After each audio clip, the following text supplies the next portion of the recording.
What is up, ladies and gentlemen? Steve Rostowski here of Maize and Brew, and today we're talking about which three position groups are the strongest for the Wolverines headed into the 2021 season. I'll have a future video where we talk about the three weakest groups going into this season as well.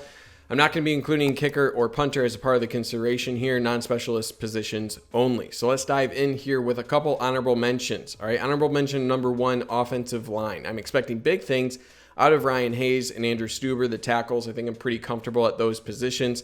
Stuber, been around for a while, veteran presence. I think Ryan Hayes was always a long-term project. He's finally going to realize that potential that he's had. Zach Zinter, early on here for him, but he's an up-and-comer, and he's going to be one of the highlights of the offensive line. Trevor Keegan, Nolan Romler, you could say those are a little bit more question marks than the other names I've mentioned here, but I think they're going to be solid guys on the interior as well. I think you have decent depth. Carson Barnhart, Chuck Filiaga, you have the veteran and Andrew Vastardis at center as well. So I think you're finally starting to see a really solid, stable offensive lineman. If an injury comes up here or there, I think we finally have the depth to lean on the entire room now, and we're not scrambling to find bodies. So I really like where that is, and I think they deserve an honorable mention spot for sure. Okay, honorable mention number two, defensive end. All right, the big reason of this is Aiden Hutchinson, right? He's an all-American potential type of guy. You could argue he's the best player on the team.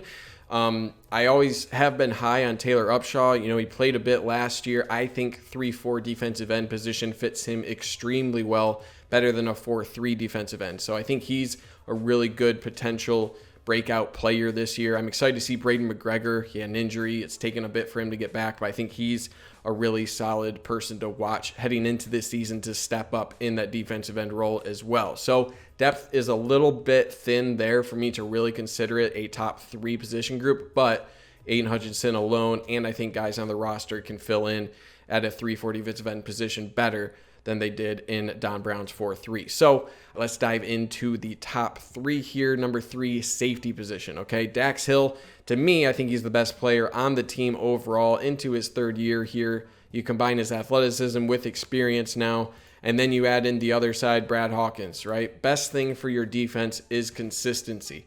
And especially when you consider the safety position, we're being a safe presence, experienced presence. You add that with Brad Hawkins. Obviously, you have Dax Hill in his third season here as well, but Brad Hawkins been a staple in the secondary as well. It's only number three because depth is a little questionable, right? We did see Makari Page at times last year. He definitely looked like a true freshman. Add another year of experience. He's got a great frame on him. And I'm also really high on RJ Moten. Okay, check out my freshman feature episode on him I did last year. Inexperienced depth, but starters alone, I think, makes this a solid number three on the list. One of the better safety duos in the Big Ten overall. All right, moving on to number two here, wide receiver. Okay, I was close to putting this number one, especially with the Jackson State transfer, Dalen Baldwin.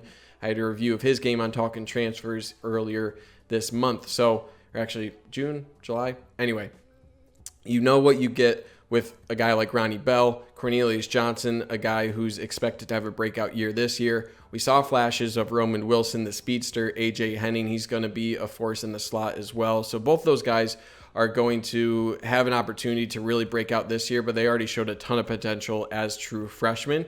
And then you add in guys like Christian Dixon, Andrell Anthony. Both of those true freshmen are early enrollees, higher floor prospects that probably won't be needed to contribute, but I really like their game. And then you add in, like I said, Dalen Baldwin, Jackson State transfer, and I think it's a really, really solid wideout group.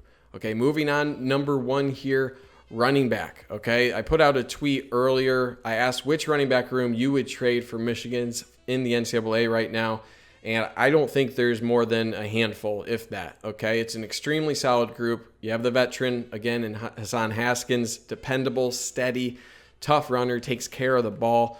Always falls forward, it seems, and really good vision. Okay, he's a really dependable running back that will churn out a ton of yards for you, especially in short yardage situations. So I really like Haskins to lead that group. Blake Corum, who recently put in some work in the weight room. I'll show this tweet that he sent out.